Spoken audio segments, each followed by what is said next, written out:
My name is Reena Chowdhury. I am 33 years old, and the day my father handed me what he called my inheritance, he didn't even put down his newspaper to do it. I remember that detail clearly. The newspaper was folded in half the way he always folded it, crossword face up, pen clipped to the corner. Property taxes are coming due in February. Figure it out.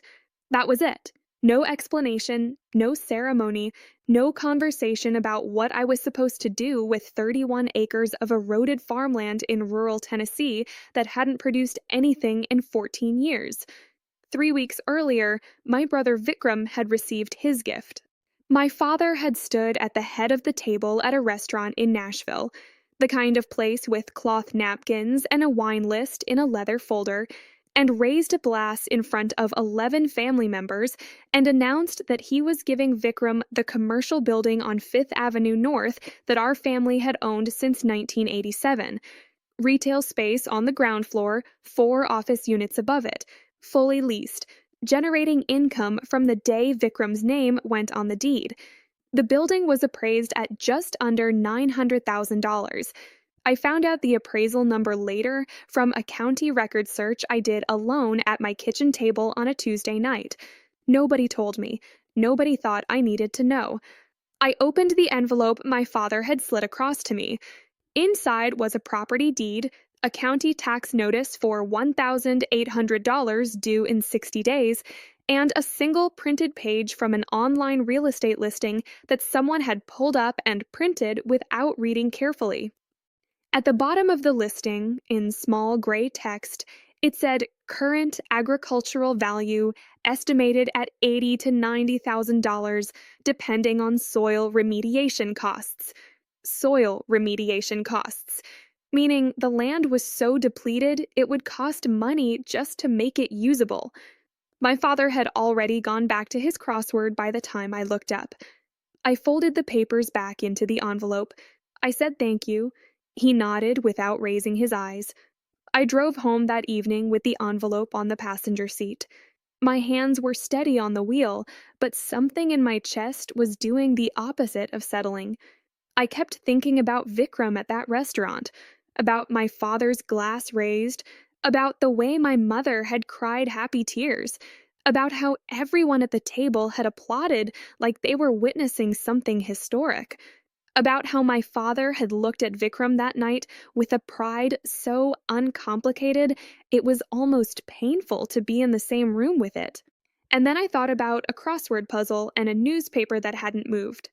I want to ask you something before I go further. If you have ever been handed the lesser version of what someone else received and been told to be grateful for it, you know exactly what the inside of that car felt like. If you have ever been the child in the family that everyone assumed would need less, stay with me. Because what happened over the next 2.5 years on that land changed everything. And not one person who sat at that restaurant table with Vikram saw it coming. The envelope sat on my kitchen counter for 3 days before I opened it again. I needed to stop feeling it before I could think about it clearly. That is something I have learned about myself over the years. I do not process well when I am still inside the emotion. I need a little distance before the practical part of my brain becomes usable again. On the 4th day, I drove to Tullahoma. The land was 90 minutes south of Nashville, down through the kind of countryside that looks beautiful from a car window and considerably more complicated on foot. I had the address from the deed and a phone with a Maps app and not much else. I turned off a county road onto a dirt track I almost missed and drove slowly for about a quarter mile before the property opened up in front of me. 31 acres. Rolling terrain, mostly cleared, with a tree line along the eastern edge and a dry creek bed cutting through the lower third of the property. The soil in the open sections was the color of pale clay, cracked in places, thin in others. There was a small structure at the back of the property that I initially thought was a storage shed and turned out to be the remains of a tobacco barn that had not been used since before I was born. I stood there for a long time. I counted the things I could see that represented problems. There were many of them. Then I counted the things that were not problems yet. The tree line was healthy. The creek bed was dry now but showed signs of running water seasonally. The land had a slope that moved in one consistent direction, which I did not fully understand the significance of yet, but made a note of. I took photographs with my phone, 47 of them, walking the full perimeter. Then I drove back to Nashville and did not tell anyone what I had seen. I want to go back further than that kitchen table in that newspaper, because my father's indifference on that afternoon did not arrive without history. It was the latest version of something that had been running quietly through my entire childhood, consistent enough that I had almost stopped noticing it, the way you stop noticing a sound that has always been there. My father, Suresh Chaudhary, came to Tennessee from Gujarat in 1989 with an engineering degree, $4,000, and the kind of focused ambition that does not leave room for sentiment. He built his commercial property portfolio over 25 years through patience and discipline and a willingness to make decisions other people were too cautious to make. I respected that about him genuinely. What I did not respect, and what I spent years learning to name clearly, was the way he applied his framework for measuring success only to one of his two children. Vikram was 4 years older than me and had been the reference point for what our family valued for as long as I could remember. He had gone to Vanderbilt for business. He had worked for 3 years at a commercial real estate firm in Nashville before coming back to help manage the family properties. He was visible, connected, comfortable in the rooms where my father felt most at home. When Vikram spoke at family dinners about market trends or rental yields, my father leaned forward. When I spoke about anything, my father listened with the particular quality of attention that is really just patience waiting for you to finish. My mother, Priya, was not unkind. I want to be careful about how I describe her because the truth is more complicated than easy criticism. She was a woman who had built her entire sense of security inside my father's framework and had never quite developed a separate one. She loved me, I believe that, but her love expressed itself most fluently in concern, in questions about whether I was being practical, in gentle suggestions that I consider what stability looked like for someone in my position. She asked those questions about me in a way she never asked them about Vikram, which told me something about what position she actually thought I occupied. I had studied environmental science at the University of Tennessee, not because it was practical in the way my father understood practical, but because I had spent 2 summers during college working with a land restoration project in East Tennessee, and had discovered that I understood soil in a way that felt almost physical, like a language I had not known I spoke until someone handed me the grammar. I wrote my senior thesis on sustainable remediation techniques for depleted agricultural land in the Mid-South region. My advisor called it one of the more rigorous undergraduate environmental theses he had supervised in a decade. I had a copy of that evaluation in a folder in my apartment. Nobody in my family had read it. Nobody had asked. After graduation, I worked for 2 years at an environmental consulting firm in Nashville. Soil assessments, remediation planning, sustainability compliance for agricultural and commercial land operations. The work was technical and quiet, and paid reasonably well, and generated no stories that worked well at dinner parties. When my mother asked what I did at work, she usually asked it in the same breath as whether I was seeing anyone, which told me how she weighted the two questions in terms of importance. Vikram called my job the dirt business once at a family gathering, not cruelly, just casually, the way you describe something you have never looked at closely enough to understand. Several relatives laughed. My father smiled at his plate. I changed the subject. What none of them knew was that in the 18 months before my father slid that envelope across the kitchen table, I had been quietly building a separate body of knowledge.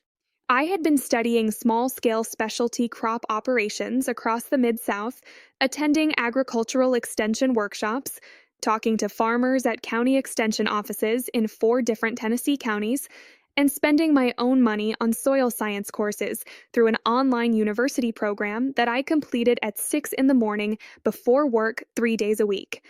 I had become specifically interested in saffron. Saffron is the world's most expensive spice by weight. It grows from a crocus bulb, thrives in well drained soil with a specific mineral profile, requires a cold dormancy period, and produces a harvest that is entirely hand gathered because the delicate threads cannot be mechanically processed without damage. It is labor intensive, knowledge intensive, and almost entirely imported into the United States from Iran and Spain because almost nobody was growing it domestically at meaningful scale. The domestic market paid between $10 and $15 per gram at wholesale and significantly more at direct retail. An acre of established saffron could generate between $30,000 and $50,000 annually in net revenue for a grower who understood the soil requirements and had built the right buyer relationships.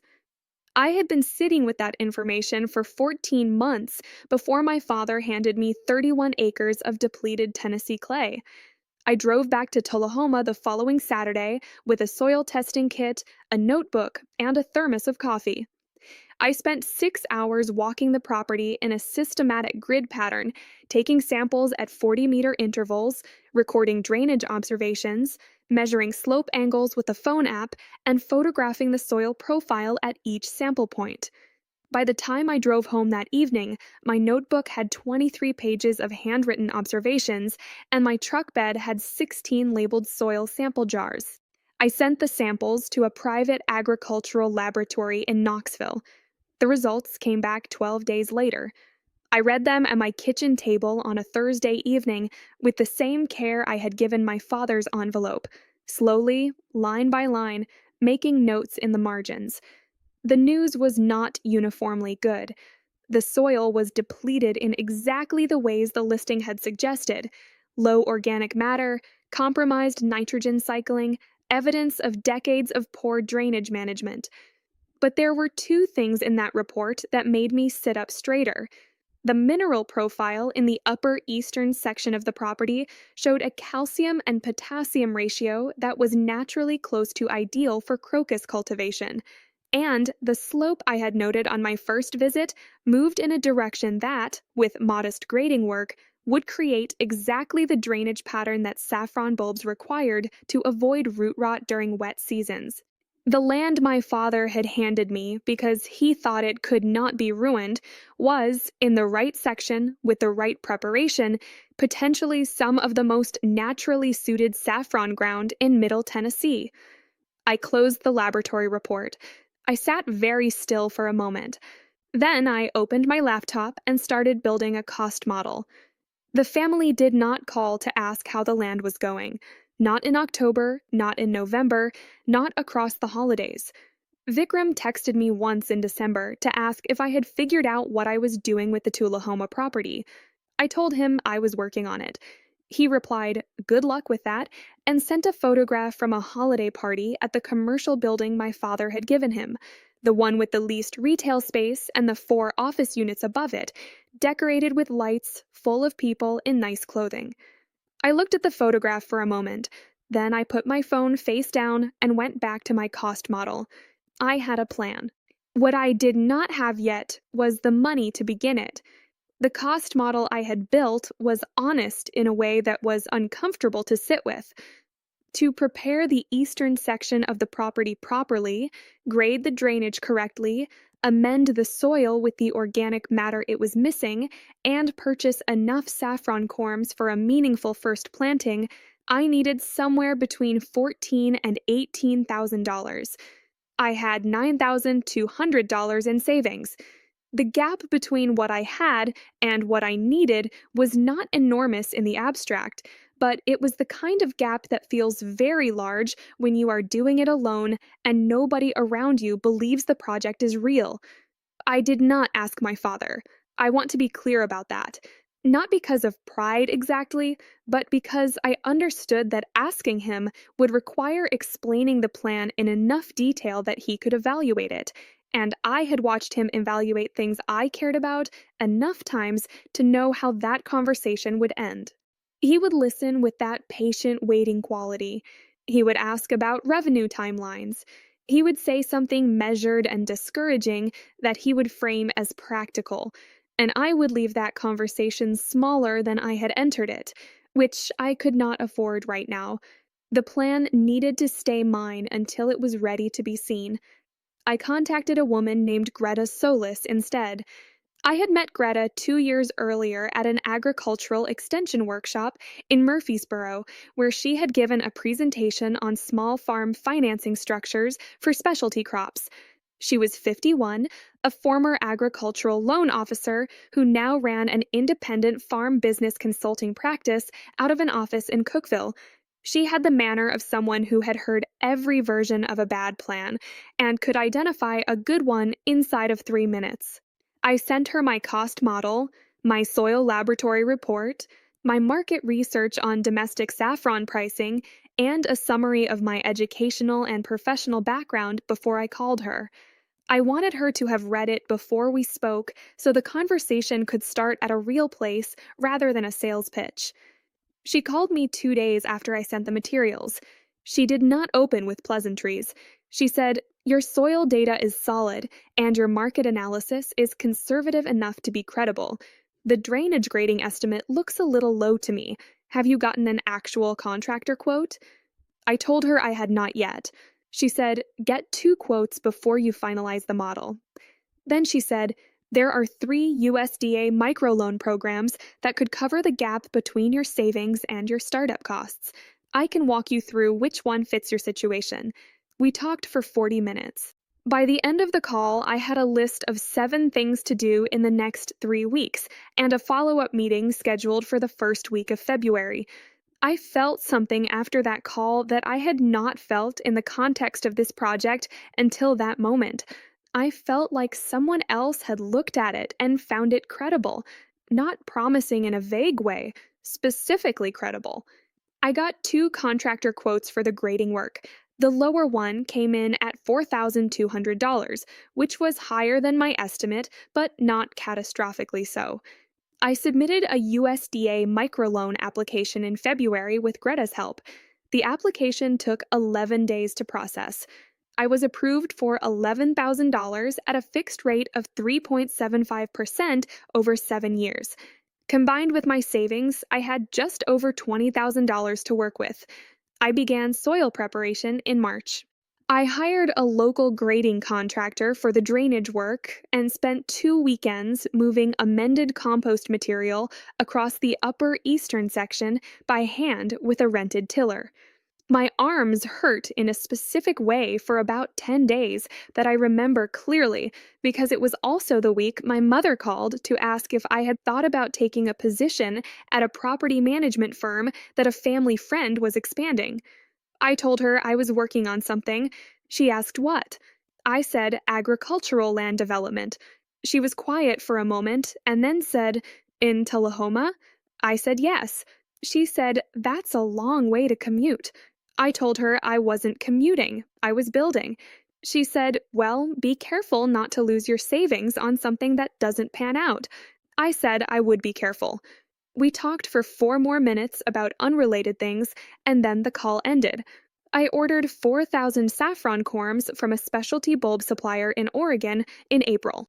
They arrived in late August, which is the correct planting window for saffron in Tennessee.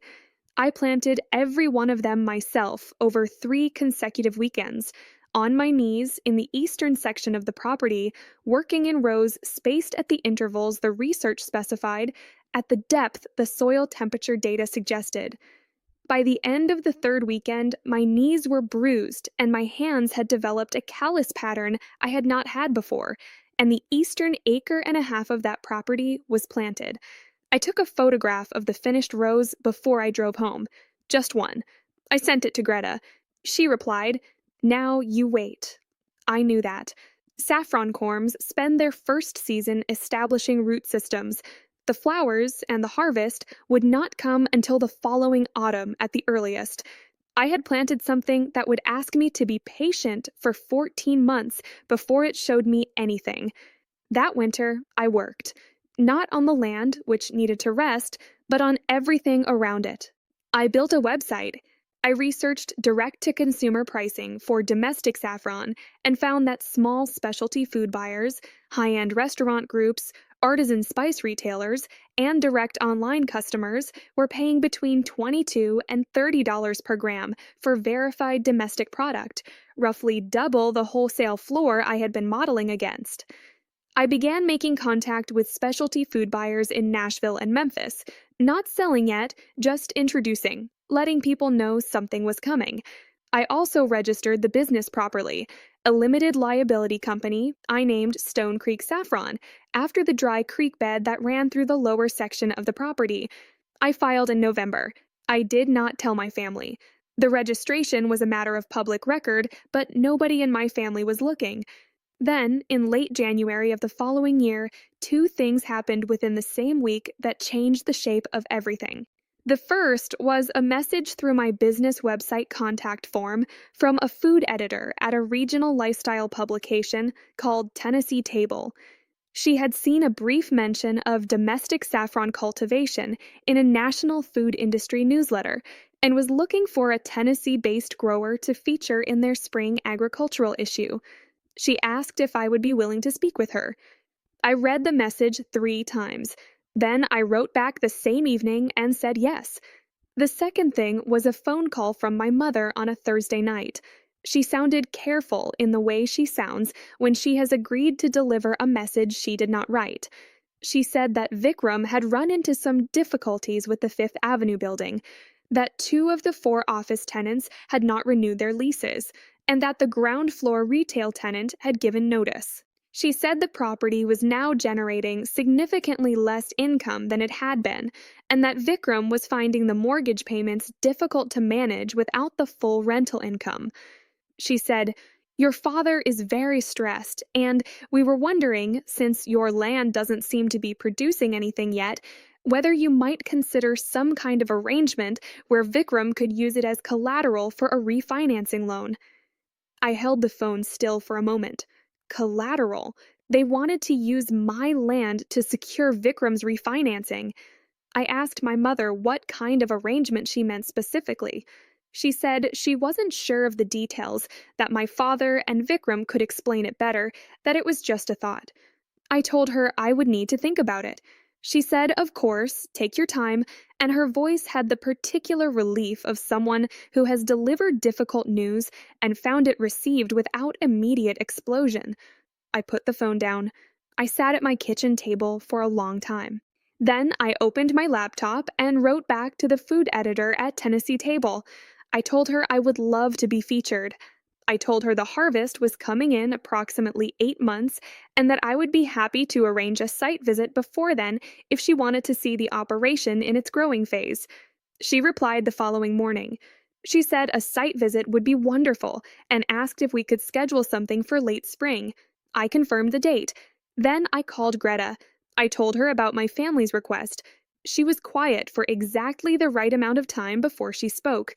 Then she said, "Do not let anyone put that land up as collateral for someone else's debt, not under any circumstances." I told her I had no intention of it. She said good. Then she said, "Is there anything you need to protect the asset before this gets complicated?" I told her I had no intention of it. She said good. Then she said, "Is there anything you need to protect the asset before this gets complicated?" I told her I had already registered the LLC. She said register the trademark on the business name and get a formal valuation done on the current land in operation. Do it now, before anyone applies pressure. I asked why the valuation. She said because when people try to use your asset without your permission, they like to use your uncertainty about its worth against you. Take that away from them. I hired a licensed agricultural appraisal the following week. The formal valuation appointment was scheduled for mid-April. I did not tell my family it was happening. I also did not return my father's call when he left a voicemail 4 days after my mother's phone call. His message was brief and carefully worded. He said he hoped I would be open to a family conversation about the Tullahoma property. He said he was not asking me to make any decisions, just to listen. He said, "Call me back when you have a moment." I saved the voicemail. I did not return it that week. I had a harvest coming. I had a journalist coming. I had an appraiser coming. and I had a very clear understanding of what my family was really asking when they said they just wanted me to listen. I was not going to listen. Not yet. I was going to let the land speak first. The food editor's name was Claire Ashworth. She drove down from Nashville on a Thursday morning in late April in a small white hatchback with a photographer named Joel who carried 3 camera bags and spoke almost exclusively in observations about light. Claire was 38, direct in the way that good journalists are direct, and she had done enough research before arriving that she did not need me to explain what saffron was or why growing it domestically was significant. She arrived knowing the context. What she came to see was the reality of it. I met them at the gate at 9 in the morning. The eastern section of the property was not yet in bloom. Saffron flowers in autumn, not spring, and what Claire and Joel were seeing was a field of healthy green crocus foliage emerging in clean, even rows from soil that 14 months earlier had been cracked pale clay with a remediation cost attached to it. It did not look dramatic. It looked like exactly what it was: careful work done correctly over a long period of time. Claire walked the rows slowly. She asked specific questions: how many corms, what the soil amendment process had involved, what the harvest would look like in practical terms, how I had identified the market, what domestic saffron was currently selling for compared to imported product. She wrote in a small notebook with a pen she kept tucking behind her ear and retrieving. Joel moved through the field taking photographs from angles I would not have thought of, low to the ground, looking along the row lines, capturing the geometry of it. At one point, Claire stopped walking and looked out across the full eastern section and said, "How much of this property is planted?" I told her 1.5 acres currently, with expansion planned for an additional 2 acres after the first harvest confirmed yield estimates. She wrote that down. Then she looked at me and asked, "Who else knew you were doing this?" I told her, "Almost nobody." She asked why. I said I needed to build it before I explained it. She looked at me for a moment longer than the question required. Then she wrote something else in her notebook and moved on. The formal interview lasted 2 hours. We sat on the tailgate of my truck with coffee from a thermos I had brought, and Claire asked about the origin of the project, the financing, the soil science, the market research, and what the first 14 months had actually felt like from the inside. I answered everything directly. I did not perform emotion, and I did not minimize difficulty. I told her about the depleted soil report and what it had actually shown me when I read it carefully. I told her about the USDA microloan and what it had covered. I told her about Greta. I told her about the 14 months of waiting and what I had done during them. She asked if the land had been a gift. I said it had been presented as one. She looked up from her notebook. I said my father had also given my brother a commercial building in Nashville that was generating income from the day it was deeded to him. She was quiet for a moment. Then she asked how I felt about that comparison. I told her honestly that I had stopped asking that question about 6 months into the project, because the comparison was no longer the most interesting thing about the situation. What was more interesting was what the land had turned out to be capable of. She smiled at that. Joel took a photograph of the thermos on the tailgate that I did not notice him taking until I saw the published piece months later. The agricultural appraiser had come 2 weeks before Claire's visit. His name was Howard Marsh, 63 years old, licensed in Tennessee and Kentucky, and he had been valuing agricultural properties for 31 years. He walked the full 31 acres, reviewed my soil laboratory reports, my corm supplier invoices, my drainage contractor records, my market research documentation, and the registration papers for Stone Creek Saffron LLC. He spent 4 hours on the property and another 2 reviewing documents in his truck before he drove away. His formal valuation report arrived by email 11 days later. I opened it at my kitchen table on a Tuesday morning before work. I read it completely before I let myself react to any single number. The report valued the land itself, with completed drainage improvements and soil amendments, at $147,000, an increase from the $80,000 to $90,000 range in the original listing. But the more significant number was the operational valuation. Howard had assessed Stone Creek Saffron LLC as a going concern based on the planted acreage, the documented market research, the established buyer contacts, and the projected yield from the current planting. His operational valuation for the business, as it stood before the first harvest, was $380,000. Combined asset value, $527,000. I read that number 3 times. Then I made coffee and drank it slowly and looked out my apartment window for a while before I called Greta. She listened to the numbers without interrupting. When I finished, she said, "That's a conservative valuation from Howard. He doesn't inflate. I know his methodology. When the first harvest comes in and you have actual yield data, that number goes up." I asked, "By how much?" She said, "Depend on yield. But if you hit even 70% of your projected output this autumn, you're looking at a business worth well over $500,000, with a clear path to 7 figures within 3 years if you expand to the additional acreage as planned." I sat with that for a moment. Then I told her my family had not called back after the initial voicemail from my father. She said, "They will." I said I knew. She said, "When they do, you have a valuation report, a registered LLC, a journalist feature coming, and a harvest in approximately 5 months. You are not the person they think they're negotiating with." I told her I was aware of that. She said, "Good." Then she said, "Let me know when the harvest starts. I want to see it." The call from my father came on a Saturday morning in late May. He had not called on a Saturday morning in years. The fact that he chose a Saturday told me the conversation had been prepared.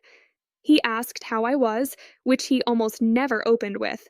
Then he moved to the purpose of the call with the directness that was at least honest about what the conversation was. He said Vikram's situation with the building had become more serious, that the third office tenant had also given notice, and that the ground floor retail space was still empty. He said the mortgage on the building was becoming difficult to sustain without the rental income, and that Vikram was looking at options. He said one option that had come up was a refinancing structure that would use the Tullahoma land as secondary collateral, which would lower the refinancing rate and give Vikram time to find new tenants. He said the land wasn't generating income yet, and this would be a way for it to help the family in the interim. I let him finish without interrupting. Then I asked him one question. I asked what would happen to my land if Vikram defaulted on the refinanced loan. He paused. He said that wasn't the scenario they were planning for. I said I understood that, but I wanted to know the answer to the question. He paused again. Then he said, in a default scenario, the collateral could be subject to the lender's claim. I said, so my land could be taken to cover Vikram's debt? He said that was an extreme interpretation of a worst-case situation. I said I would like to know if that interpretation was legally accurate. He did not answer that directly. I told him I could not agree to the arrangement. I told him the land had an assessed value I wanted to protect, and a business operation with a harvest coming in 5 months, and that placing it as collateral for a separate debt created a risk to that business that I was not willing to accept. He was quiet for longer than he had been quiet at any point in our conversation. Then he said, "Rena, Vikram needs help." I said I understood that. I also said that I had not received help when I needed it to start my operation, and that I had found another way.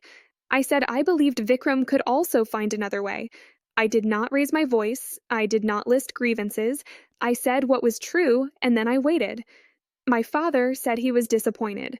I told him I was sorry to hear that. He said he had hoped I would be more willing to think about the family as a whole. I told him I thought about the family regularly. I also told him that thinking about the family did not require me to put my business at legal risk to cover a loss that was not mine.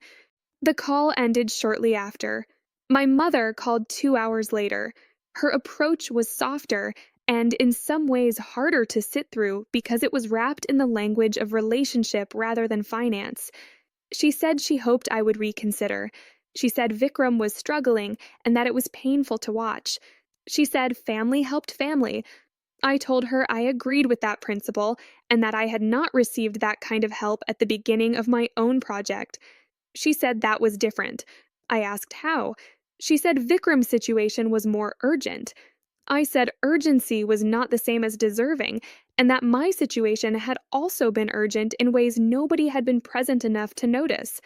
She was quiet for a moment. Then she said, "You're being very hard." I told her I was being honest, which I thought was more useful than being soft. The call ended. The Tennessee Table feature, published on a Thursday morning in late June, online first, then in the print issue. The headline was Growing the Impossible, One Woman's Bet on Tennessee Saffron. Claire had written it with the precision I had hoped for from her, grounded in the soil science, specific about the economics, honest about the starting conditions. The photograph Joel had taken of the thermos on the tailgate was the article's opening image. The field photographs were extraordinary in a way I had not anticipated. The geometry of the planted rows in late morning light looked almost architectural. By noon on publication day, the article had been shared across 4 regional food and agriculture accounts with significant followings. By evening, I had 47 new inquiries through the Stone Creek Saffron website. Restaurant groups, specialty retailers, a regional grocery chain with 11 locations whose purchasing manager said they had been looking for a domestic saffron supplier for 2 years. My phone rang that evening at 7:43. It was Vikram. He did not call often, and when he did, the calls were usually brief. This one was different. He said he had seen the article. He said nothing for a moment, and then said, "I didn't know." I asked what he didn't know. He said, "Any of it. I didn't know what you were building down there." I said, "I know." He said, "Why didn't you say something?"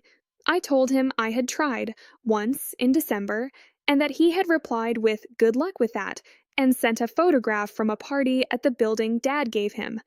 He was quiet for a long time. Then he said, "That's fair. I didn't ask." I accepted that. 2 sentences. I did not know then whether they represented anything durable, but I noted that he had said them without prompting. My father called the following morning. His voice had a quality I had not heard in it before, something careful and slightly recalibrated, like a person who has encountered information that does not fit their existing model and is taking a moment to adjust. He said he had read the article. He said the numbers in it were different from what he had understood about the property. I told him they were accurate. He said the valuation figure that Claire had referenced had that come from a formal assessment. I told him yes, a licensed agricultural appraiser, and that the full report was on file with my attorney. He asked who my attorney was. I told him I had retained an agricultural business attorney in Nashville 6 weeks earlier. There was a pause. He said he hadn't known I had legal representation. I told him I had been building this properly from the beginning. I just hadn't announced it. The pause that followed lasted long enough that I counted the seconds. Then my father said, quietly and without decoration, "I underestimated what you were doing." I did not say anything immediately, not because I was calculating a response, but because the sentence required a moment before I could receive it properly. Then I said, "Yes, you did." The harvest came in October. Saffron blooms for approximately 3 weeks, sometimes less, and every thread must be hand-gathered within hours of the flower opening because the stigmas degrade quickly once exposed to air and light. There is no mechanizing that window. You either have the people and the process ready, or you lose what you grew. I had prepared for it. I had hired 4 part-time workers from the county, 2 of whom had agricultural backgrounds and 2 who were careful and fast learners.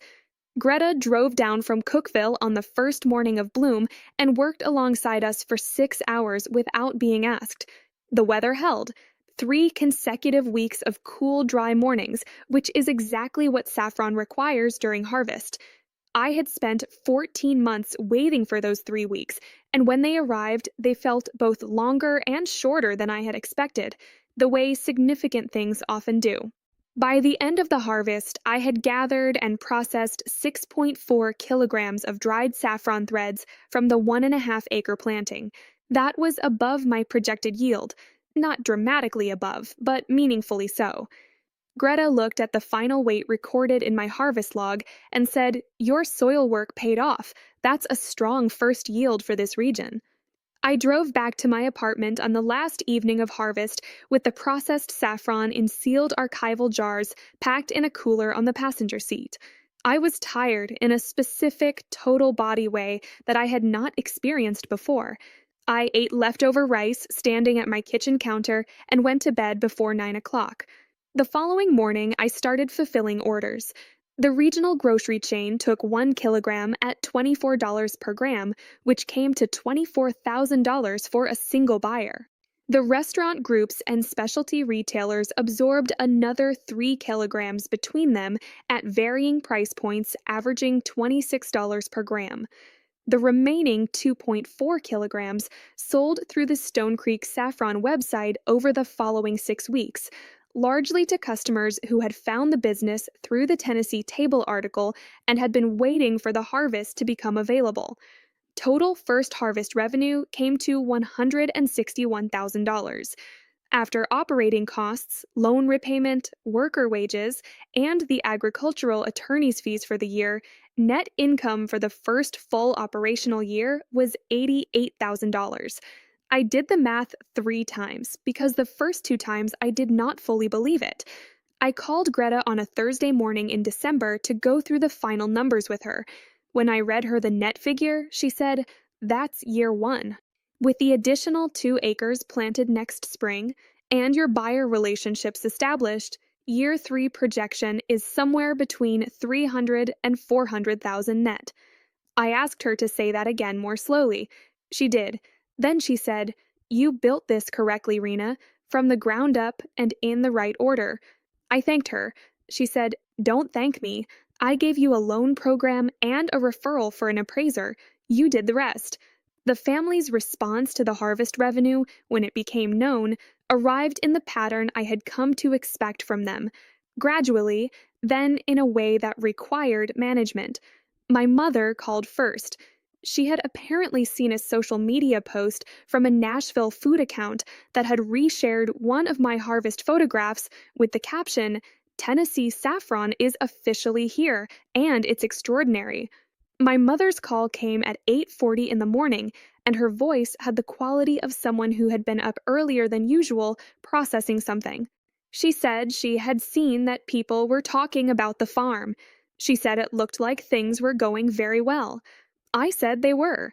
She said she was glad. Then she asked if I might come for dinner the following Sunday.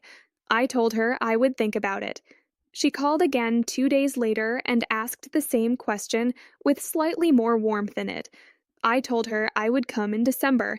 She said wonderful, and then spent about 4 minutes describing what she planned to cook, which was her way of expressing something she did not quite have the vocabulary to say directly. Vikram texted me the week after my mother's first call. The text was longer than his usual messages. He said he had been following the Stone Creek accounts online and that the harvest photographs were genuinely beautiful. He said he had also spoken to an agricultural business advisor who had confirmed that what I had built was not a small thing. He said he wanted to apologize properly, not by text, but that he was putting it in writing first because he wanted me to have the record of it. He said he had been dismissive of my work for years without understanding it, and that the dismissal had been lazy and unfair, and he was sorry. I read it twice. Then I saved the message to a folder on my phone where I keep things I want to be able to find again. I did not reply immediately. I waited 4 days and then sent a short response. I said I appreciated him writing it. I said I wasn't ready for a full conversation yet, but that I was glad the message existed. He replied with one word, "Understood." That was the right answer, and I noted that he had found it. My father did not call or text after the harvest numbers circulated. What he did instead was appear. On a Sunday morning in late November, unannounced, his silver sedan in my apartment building parking lot when I came downstairs to get something from my car. He was standing beside his car with his hands in his coat pockets, looking at the ground in the way he looks when he has been standing somewhere long enough to become aware of how long he has been standing there. I stopped about 10 feet from him. I asked how long he had been there. He said about 20 minutes. I asked why he had not called. He said he had not been sure I would answer. That was honest enough that I did not close the conversation before it started. I asked if he wanted to come upstairs. He said yes. We sat at my kitchen table. I made tea. He held his cup with both hands, the way he does when he is cold or when he is managing something internal. He looked around my apartment, at the harvest records on my desk, at the framed photograph of the saffron field in full bloom that Greta had printed and sent me as a gift, at the whiteboard where I had sketched the expansion plan for next spring's additional planting. He looked at the whiteboard for a long time without speaking. Then he said, "I didn't know you had all of this in your mind when I gave you that land." I told him I had most of it in my mind. The rest I figured out after. He said he had thought the land was a way to give me something without giving me nothing. He said he had genuinely believed it had no real future, and that he was providing a starting point rather than a destination. He said he understood now that was not how I had experienced it. I told him he was right, that it was not how I had experienced it. I told him the number that stayed with me was not the difference in property values, though that number was real. The number that stayed with me was the difference in how he had looked at Vikram at that restaurant dinner compared to how he had looked at a crossword puzzle when he handed me an envelope. He did not argue with that. He sat with it for a while. Then he said, "I did not look at you the way I should have, for a long time. That's the thing I am most sorry for, not the land. The way I looked at you. I did not cry. I was not going to cry at my kitchen table with my father watching. But I registered the sentence fully, the way you register something you have waited for long enough that when it arrives, you aren't sure what to do with it immediately." I told him I heard that. I told him it mattered. I also told him that I was not going to pretend the previous years had been something other than what they were, that I was not going to move into a version of the family relationship where those years were quietly set aside in exchange for the warmth that had arrived after the harvest revenue made the news. I told him that if we were going to have a different relationship, it needed to be built on what was actually true, not on what was convenient now that the land had turned out to be worth something. He nodded. He said he understood that. He said he would like to try if I was willing to let him. I told him I was willing to let him try. I was not promising the outcome. He finished his tea. He looked at the whiteboard one more time before he stood to leave. He asked about the expansion plan, what the additional 2 acres would mean for next season's yield. I talked him through it briefly, not a performance, just the facts of it. He listened with the quality of attention I had watched him give Vikram at family dinners for years, leaning slightly forward, asking a real question at the end. I noticed it. I did not say anything about it, but I noticed it. He left 40 minutes after he arrived. I stood at my apartment window and watched his silver sedan leave the parking lot. Then I sat back down at my kitchen table and looked at my harvest records for a while. Vikram's situation with the Fifth Avenue building resolved slowly and without my involvement. He negotiated a restructured mortgage with the lender independently, found 2 new office tenants by spring, and stabilized the property's income enough to service the debt without crisis. I had not helped, and I had not been asked to help again after my refusal. I did not know whether his resolution meant he had found real steadiness or just a temporary arrangement. That was his accounting to do, not mine. The Tullahoma property expanded in March as planned, 2 additional acres prepared, 16,000 new corms planted, the drainage infrastructure extended to cover the new section. Greta visited for the planting and brought a colleague from the extension office who was writing a paper on domestic specialty crop viability in Mid South agricultural regions. They spent 4 hours on the property taking notes. Before she left, Greta said, "You're going to be a case study." I told her I didn't mind as long as they got the soil science right. I hired a full-time operations manager in April, a woman named Dara, 29 years old, who had a degree in sustainable agriculture and had spent 3 years managing a small orchard operation in Kentucky. I found her through the Extension Network. She was precise and physically capable and did not need things explained twice. On her second week, she reorganized the harvest processing workflow in a way that was demonstrably better than what I had designed, and I told her so. She said, "I assumed you'd want to know if something could be improved." I told her that was exactly right, and that she should always assume that. The Sunday dinner at my parents' house happened in December.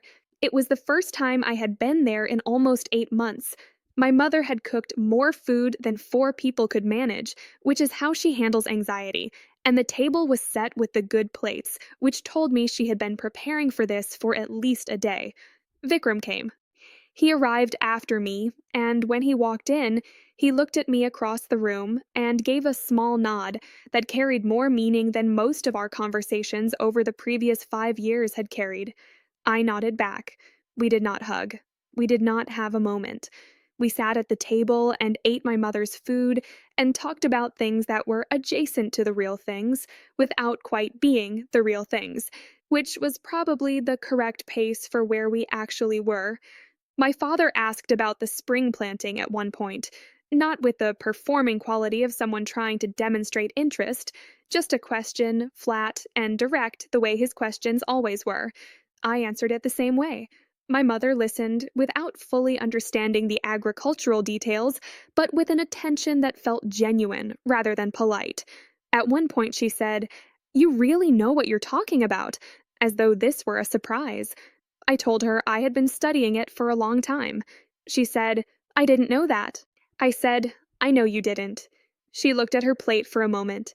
Then she looked up and said, "I should have asked more questions." I told her yes. She nodded. We moved on to the next part of dinner. That was not resolution. I want to be accurate about what it was. It was a beginning of something that would take considerably longer than one dinner to become what it might eventually be. I was not in a hurry. I had learned on 31 acres of depleted Tennessee quay that the things worth having require patience in amounts that feel unreasonable until you understand that the waiting is not separate from the work, it is part of it. The last time I drove to Tullahoma before the new year, I arrived in the late afternoon when the light was low and coming from the southwest at the angle that made the field look different from how it looked at any other time of day. The crocus foliage was dormant, the rows were quiet. The creek bed at the lower section of the property had water in it from the autumn rains, running clear over the stones, the sound of it just audible if you stood close enough. I walked the eastern section alone, the original planting, the 1.5 acres that had started everything. I knew every row of it well enough to walk it in any light. I stopped near the center and looked back toward the barn structure at the property edge, the one my grandfather had built in another era for a different crop, still standing in its incomplete way, part of the history of what the land had been before I arrived. I thought about the envelope on the kitchen table, the crossword puzzle, the newspaper that didn't move. I thought about Howard Marsh's valuation report on my kitchen table at 7 in the morning, the number I had read 3 times. I thought about Greta saying, "You built this correctly, from the ground up and in the right order." The water in the creek bed moved over the stones. The light shifted. I put my hands in my coat pockets and stood there for a while longer, not thinking about anything in particular, just being present on land that was mine, that I had made into something, that nobody had believed in when it was handed to me, and that nobody could take back now. Then I walked to my truck and drove home in the dark. The thermos was on the passenger seat, the harvest records were in a folder on the back seat. My phone had 3 unread messages I would answer in the morning. The land was already planning its next season without being asked. So was I.